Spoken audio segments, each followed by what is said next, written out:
Good morning, this is Marcia from Evelina's Way, where yesterday's struggles are today's lessons. I would like for you to please watch the video all the way through, to like and subscribe. And here's your video. Thanks for watching.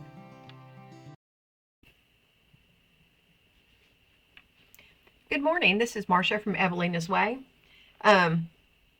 We were going to work on our chickens today, but it is storming outside. So we're going to put off working on their coop and putting new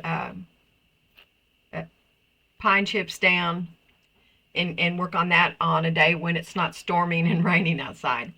But today I'd like to show you all one of the things that that women did in the winter. And when they didn't have TV to watch, there were things that they could do, and they weren't canning. They were still doing their daily cooking and cleaning and all, but they weren't outside in the garden picking and canning. So there was a little bit of time in their schedule. And one of the things that they did was crochet. And so my grandma Faye, Evelina's daughter, taught me how to crochet. And I love it. I enjoy doing it.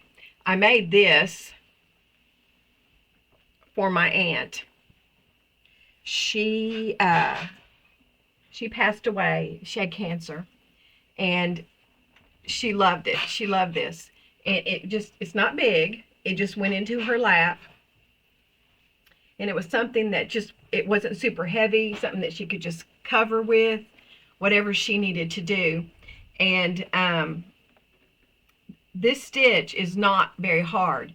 I am today just going to show some basic stitches, and that we can get to this place pretty quickly. Now, if a person just wants to do a small project, in fact, I encourage small projects because it gives you a sense of accomplishment. So this was made with heavier yarn like this, and there's some that's even heavier, and there's some that's thinner, like it's made with this, very thin.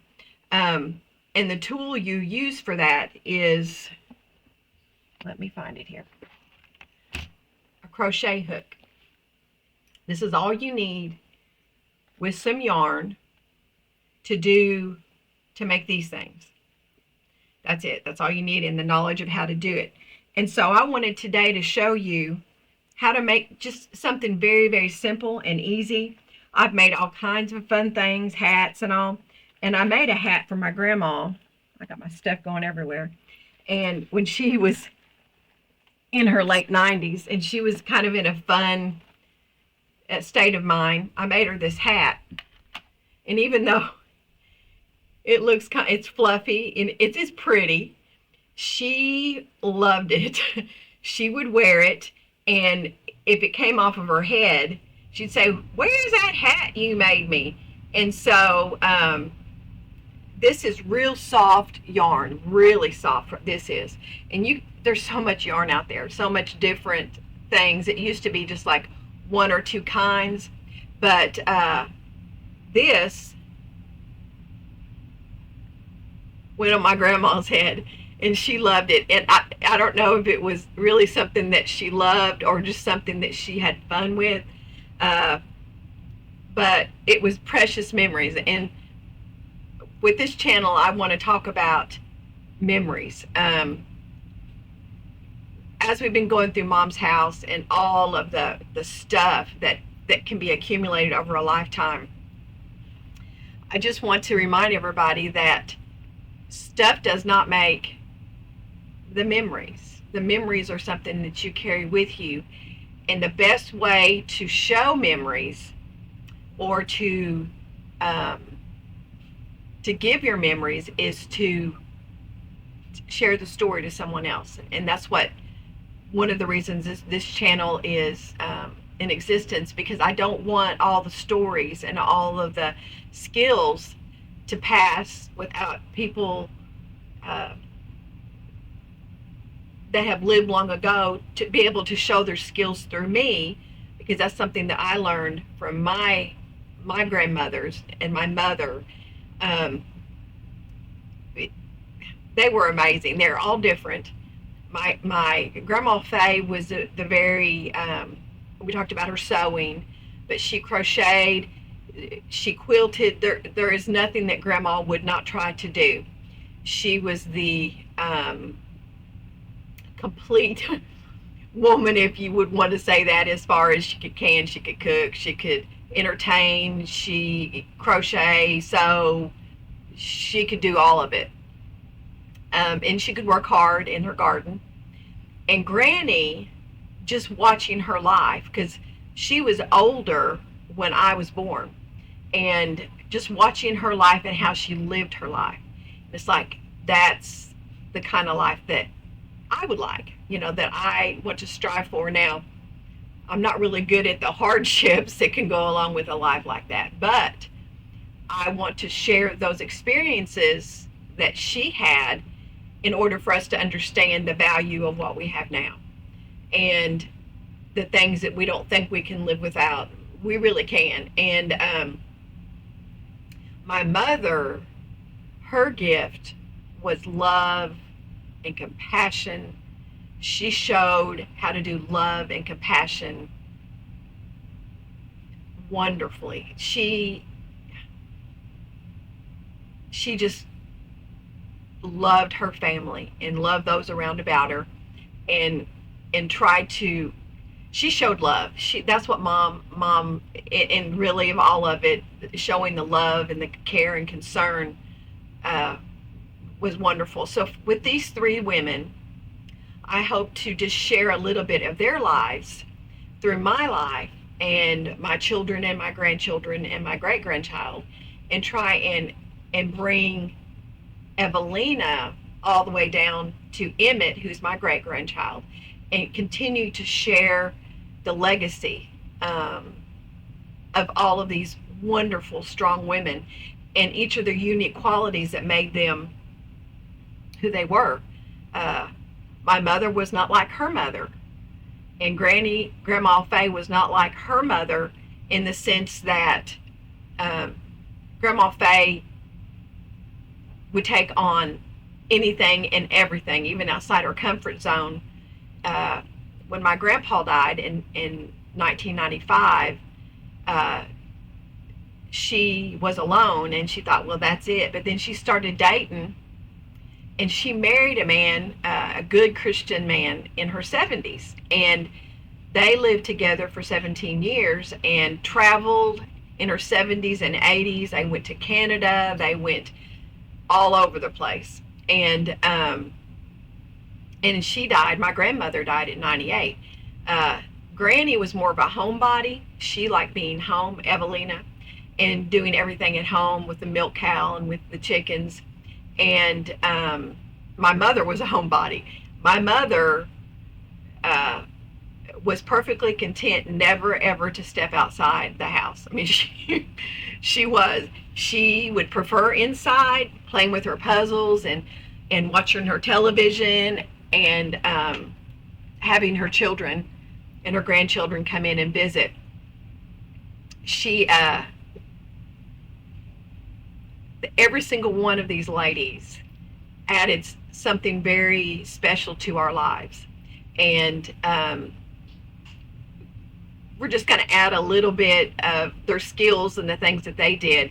I have quilts and quilt tops and quilt pieces that my great grandmother Evelina did, and when I go and see what's left after someone passes away, I try to look for those things that are touched by people, like a quilt. And you can look back at that quilt and see the dresses that you wore. So it's almost like a photo album, but it's something that you cover up with. And I use my quilts. I don't just put them on the shelf and think, oh, someone that I love made that, now they're gone. I use them, and I look at them every day, and I switch them during the seasons, spring and summer, and it just keeps me in mind of the effort that went into that, and the love, and my goals for trying to just share a little bit of what they do. So what I'm going to do today is we are going to start crocheting, and I've got all this because I just kind of wanted to show you. I've also done some little hats for little people. Here's one of them.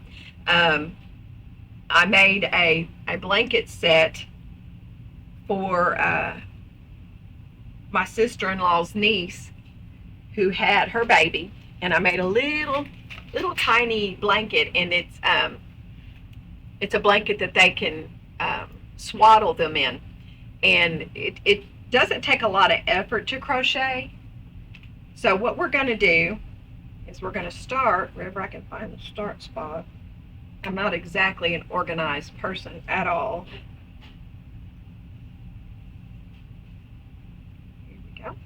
Okay, the first thing that we do is we make a little knot like that, and we pull it through. It's called a slip knot. You can see that. And then what we do is we take our hook, our crochet hook, and we put it into that. And I generally put it face up like this, with a hook is on top.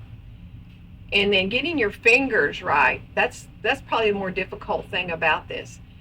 I put the extra right here between these two fingers, and I use this hand and pull this around. And then I pull this over. And then once you get started, it's easier. Let me show you. Keep you here.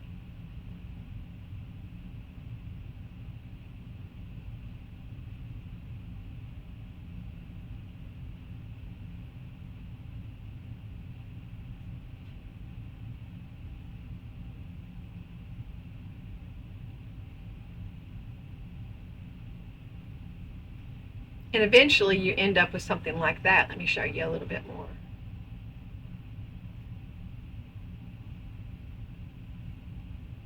And it takes practice. Anything worthwhile takes practice. Some people are going to be, it's going to be easier, and some people it's going to be more frustrating. And not everybody has to crochet, of course. So we're going to do just a small little pot holder, and we've got this much. And so what I'm going to do is I'm going to consider this the length that I want, and I'm going to go ahead and I'm going to crochet from this point on 1, 2, 3. And this gives it the row height. Now, this is wonderfully thick, heavy-duty material, but it's extremely soft. So where you got your 3, 1, 2, 3, then what I do is I take it around again, and then I put it in the number 1 slot past the 3. Hang on just a second here. Let me get this spread a little bit. And it goes through. Once you get it going, then we're good. All right. Now, we've got all this on the hook. 1, 2, and here's our chain. And so in order to add to this, we're going to add the length of this material onto here. And we're going to pull it through 1, 2, 3. And see, we're starting to create a corner. There. Okay, and then we just go along like that. And we'll do this again. We'll find another chain spot right in the middle there. And we're going to do that. We'll pull that. And we're going to pull the long one like this through again. I'm kind of doing it backwards for me. And then in order to get this next one, then you go ahead and pull this onto your crochet needle, and you pull it through.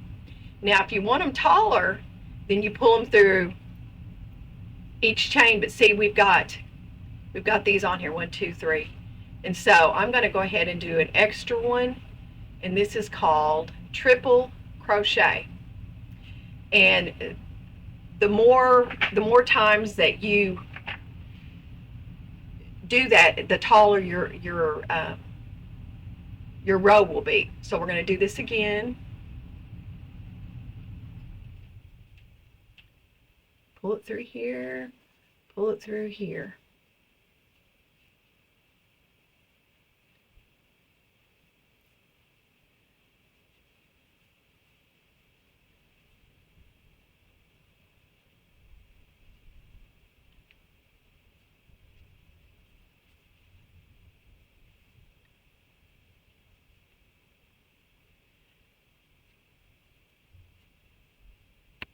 And see, now we're getting somewhere. We're actually making something that's going to resemble, I think we're going to make a pot holder out of this. So let me go ahead and get this row done. And then we just do the, whoops, we just do the same thing on the end of this. Come on.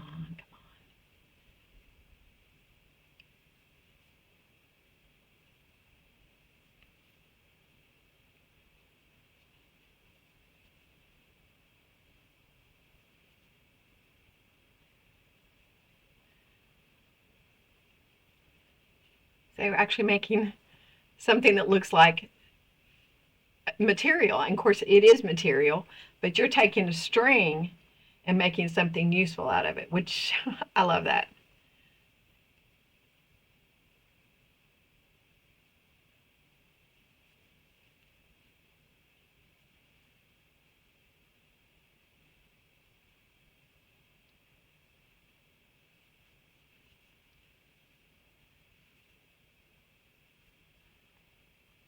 Now what we want to do is when we get to the end, we're going to turn it just like we did on this one.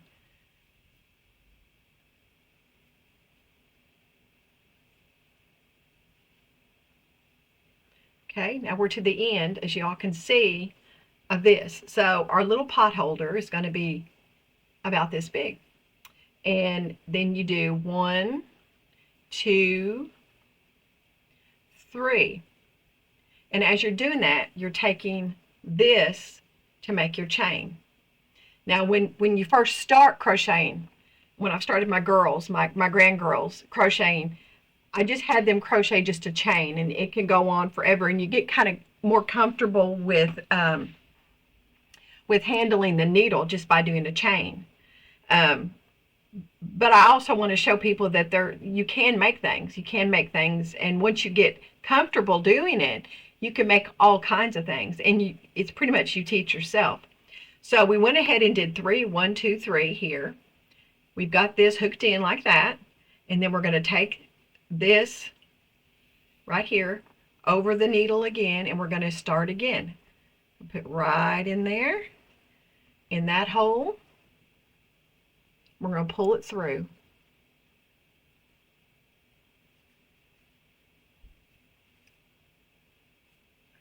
And with a thicker, heavier yarn, you can actually see that you can really crochet something pretty quickly and get to the end of it. So I'm going to go ahead and just work on this, and then I'm going to show you how it turned out. And but if you have any questions about it, there are all kinds of books and things online as well, but I will be happy to help you. But getting your hands on something and turning this into something like this, and even this, it's wonderful. This is made with the same type of yarn. It's a little bit different stitch, and I'll eventually show you these things. But it's just wonderful to know that you can start with just a string and make something useful out of it. I make scarves for myself and for others. I make blankets. I make pillow covers, hats. I try and keep my skills going, because it's important that these get passed on to the next generation, our grandchildren, so that they can pass it on to theirs.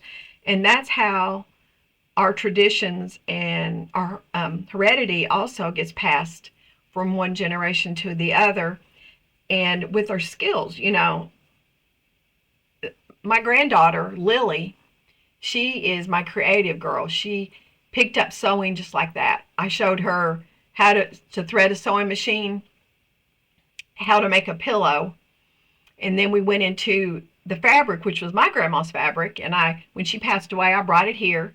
And so Lily picked out 2 or 3 things and took it home and made a pillow that night. She's just one of those people that's extremely creative and that this kind of thing really works for. Now, everybody's going to make memories and carry their memories differently. And mine is through sharing what I was taught and teaching others what was given to me, which is a gift. And this is how we maintain our memories. Because my grandmother taught me how to do this, and I'm teaching my granddaughter. And I make lamps. My Aunt Betty had so many pins, you know, like brooches, and hundreds and hundreds. And so I like to paint some. I'm not super good at it. And I make little lamps, which I'll show y'all how I make my little lamps. And everything that I do, I put one Aunt Betty's pins in, even if it's like a painting. One of my granddaughters is a ballerina, and so I painted her a ballerina, and I put one Aunt Betty's pins on it to where she looks like she's standing on that. And I put it into the canvas. So there are ways to share what people had before in your arts and crafts and the things that you give other people, and it keeps that memory of that person going, just with little small things. It doesn't have to be anything big and crazy, and just the little small things, and that just pulls that through your life. So I'm going to go ahead and get this finished, and I'll show you how it turns out.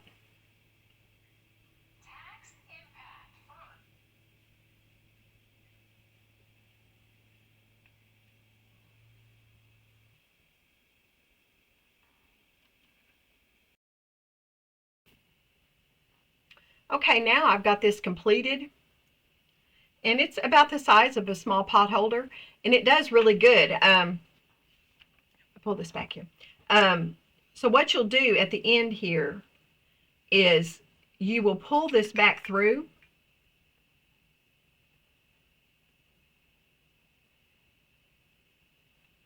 and then you take a pair of scissors and you'll cut this part off. And then when you get done with that, you have a pot holder.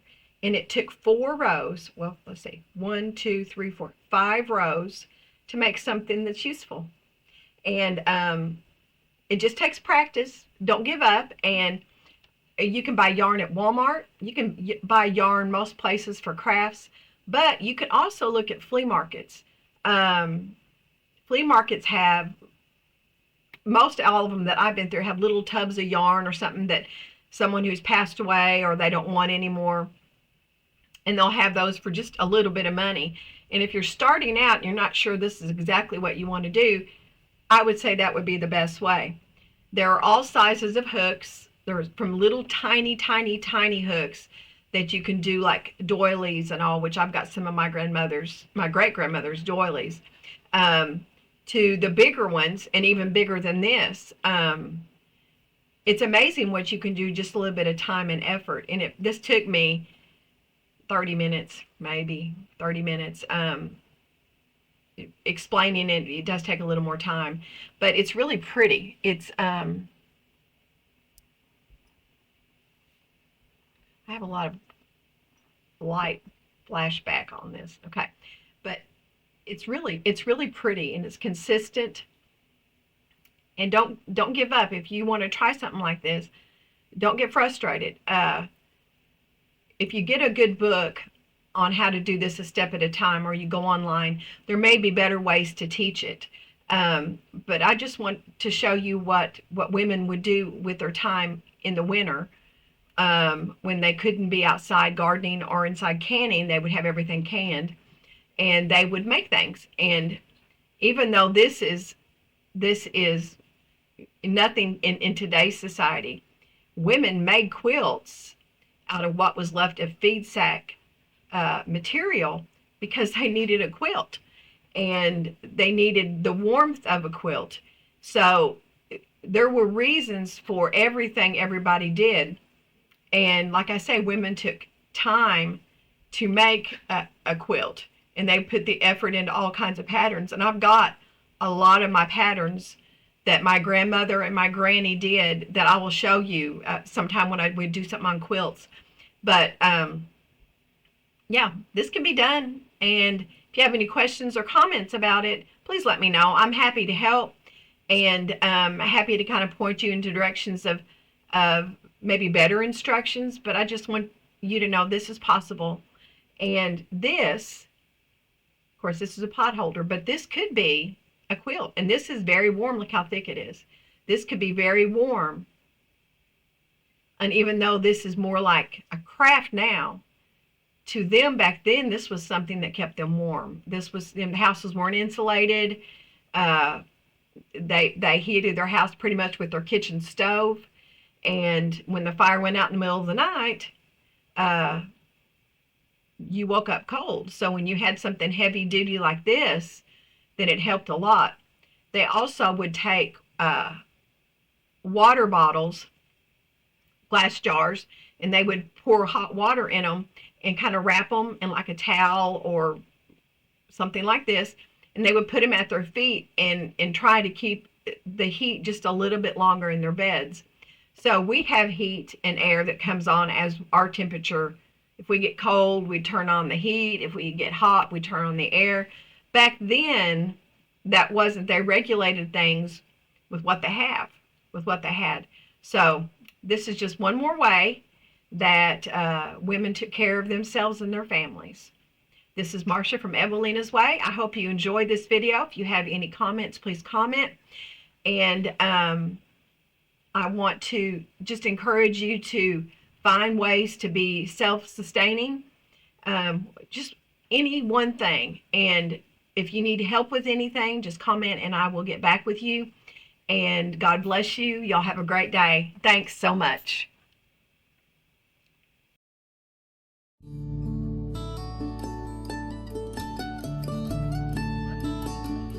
Happy anniversary to my husband. Wonderful 25 years. Love you.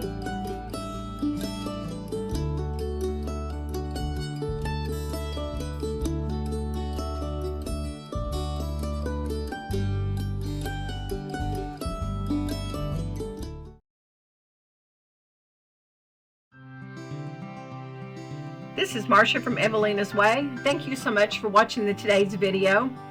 If you have any questions, please comment, please like and subscribe, and y'all have a wonderful day. God bless you. Thanks so much.